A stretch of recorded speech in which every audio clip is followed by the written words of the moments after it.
Class में सभी का स्वागत है। इस क्लास के माध्यम से करंट अफेयर्स में आज महत्वपूर्ण संघ व संगठन के विषय में पढ़ाया जाएगा। तो महत्वपूर्ण संघ व संगठन में है कि रिलायंस इंडस्ट्रीज लिमिटेड यानी RIL तो मुकेश अंबानी के स्वामित्व वाली यह कंपनी वित्त वर्ष 2023-24 में 10 लाख करोड़ रुपए वार्षिक राजस्व को पार करने वाली पहली भारतीय कंपनी बनी। जगजीवन राम रेलवे सुरक्षा बल अकादमी लखनऊ तो यह अकादमी सिविल सेवा प्रशिक्षण संस्थानों के लिए राष्ट्रीय मानकों के पालन के लिए क्षमता निर्माण आयोग द्वारा प्रतिष्ठित उत्कृष्ट अति उत्कृष्ट रेटिंग से सम्मानित आयुष पद्धतियों के मानकीकरण के लिए विभाग तो भारतीय मानक ब्यूरो द्वारा एक समर्पित मानकीकरण विभाग की स्थापना करने की घोषणा। दूरसंचार विभाग यानी DOT के 3 प्रशिक्षण संस्थानों का विलय तो national telecommunications institute for policy research innovation and training national institute of communication finance और wireless monitoring training and development centre का एकल प्रशासनिक इकाई राष्ट्रीय संचार अकादमी NCA में तत्काल प्रभाव से विलय। केंद्रीय आयुर्वेदिक विज्ञान अनुसंधान परिषद राष्ट्रीय भारतीय चिकित्सा संपदा संस्थान तो विश्व स्वास्थ्य संगठन द्वारा यह भारतीय संस्थान पारंपरिक चिकित्सा में मौलिक और साहित्यिक अनुसंधान यानी CCIND 177 के लिए WHO सहयोगी केंद्र के रूप में नामित। तो केंद्रीय आयुर्वेदिक विज्ञान अनुसंधान परिषद और राष्ट्रीय भारतीय चिकित्सा संपदा संस्थान बायोफार्मास्यूटिकल गठबंधन तो यूरोपीय संघ और भारत दक्षिण कोरिया जापान यानी यूरोपीय संघ और भारत दक्षिण कोरिया जापान और संयुक्त राज्य अमेरिका द्वारा इसकी शुरुआत जून 2024 में। इंडसइंड बैंक लिमिटेड है तो यह बैंक किसानों को क्रेडिट के लिए मुआवजा देने हेतु भारतीय रिजर्व बैंक के programmable central bank digital currency यानी CBDC पायलट को सफलतापूर्वक निष्पादित करने वाला पहला बैंक बना।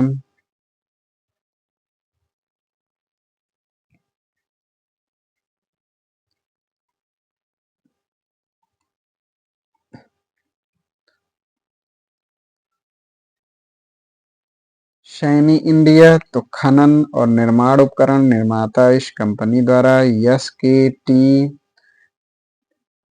105E electronic dump truck launch. यह भारत में स्थानीय स्तर पर निर्मित होने वाला पहला इलेक्ट्रिक डंप ट्रक है।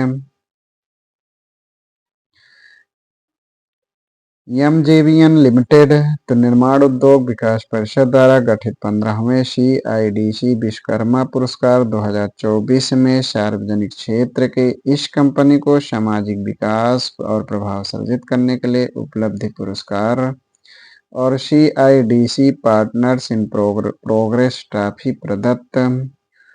माइक्रोसॉफ्ट तो ओपन AI द्वारा इस प्रौद्योगिकी कंपनी के साथ मिलकर एक कृत्रिम बुद्धिमत्ता सुपर कंप्यूटर स्टारगेट विकसित किया जा रहा है।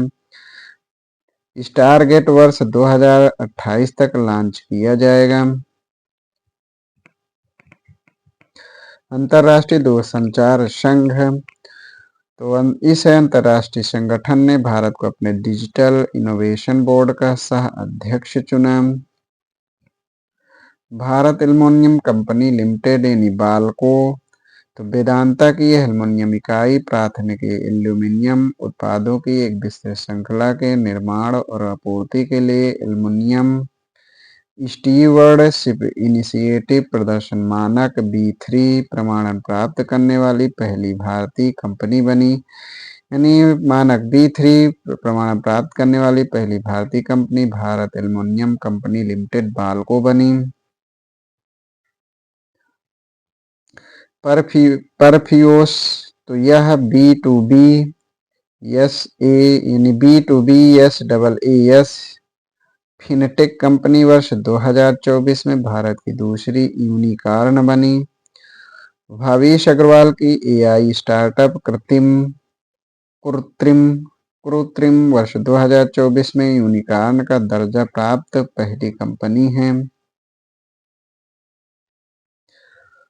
तो भवेश अग्रवाल की एआई स्टार्टअप कृत्रिम वर्ष 2024 में यूनिकॉर्न का दर्जा प्राप्त करने वाली पहली कंपनी और B2B SaaS फिनटेक कंपनी वर्ष 2024 में भारत की दूसरी यूनिकॉर्न बनी।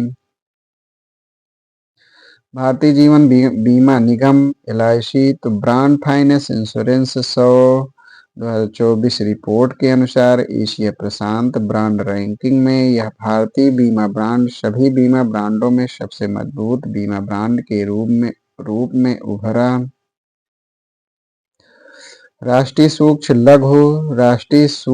लघु एवं मध्यम उद्यम संस्थान NIMSAME हैदराबाद तो इस संस्थान में sport acceleration and experience centre तथा centre of excellence for MSME involvement of technology की स्थापना को मंजूरी। भारत की प्रथम गतिशक्ति अनुसंधान पीठ तो भारतीय प्रबंधन संस्थान शिलांग में इस पीठ की स्थापना हेतु पोतपत्तन एवं जलमार्ग मंत्रालय और IIM शिलांग के मध्य समझौता ज्ञापन हस्ताक्षरित। न्यूरालिंक तो एलन मस्क की इस कंपनी द्वारा इंसान में ब्रेन चिप लगाने का दावा। इसे टेलीपैथी नाम दिया गया। NTPC लिमिटेड तो शीर्ष नियुक्त संस्थान टॉप एम्प्लॉय इंस्टीट्यूट द्वारा यह सार्वजनिक उपक्रम भारत में शीर्ष नियुक्त 2024 के रूप में प्रमाणित। यह फोर्ब्स द्वारा जारी विश्व के सर्वश्रेष्ठ नियोक्ता 2023 की सूची में शामिल होने वाला सार्वजनिक क्षेत्र का एकमात्र भारतीय लोक उपक्रम बना। यस बैंक तो यह bank RXIL global IFSC limited के international trade financing services platform पर निर्गत वित्त लेन देन निष्पादित करने वाला पहला भारतीय बैंक बना। टाटा कंसल्टेंसी सर्विसेज तो ब्रांड फाइनेंस द्वारा जारी टाटा IT सर्विसेज 25 रैंकिंग में इस भारतीय IT कंपनी को विश्व में दूसरे सबसे मूल्यवान IT सेवा ब्रांड का दर्जा जनवरी 2024 में।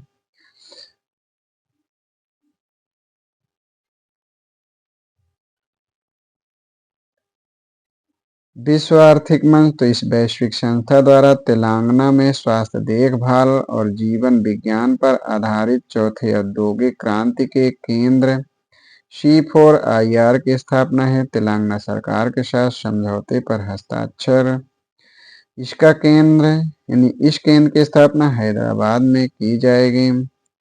अंतर्राष्ट्रीय समुद्री संगठन IMO परिषद तो भारत इस परिषद के लिए चुनाव में द्विवार्षिक कार्यकाल 2024-25 के लिए सर्वाधिक मतों के साथ पुनः चुना गया। दिसंबर 2023 में flying base defence and arrow space तो यह कंपनी स्वदेशी मानव रहित हवाई वाहन तकनीक के लिए नागरिक उड्डयन महानिदेशालय से टाइप प्रमाणन प्राप्त करने वाली पहली भारतीय निजी कंपनी बनी। Flying base defence and aerospace Saab तो स्वीडन की यह कंपनी भारत की रक्षा परियोजनाओं में 100% प्रत्यक्ष विदेशी निवेश FDI हासिल करने वाली एक पहली विदेशी कंपनी बनी।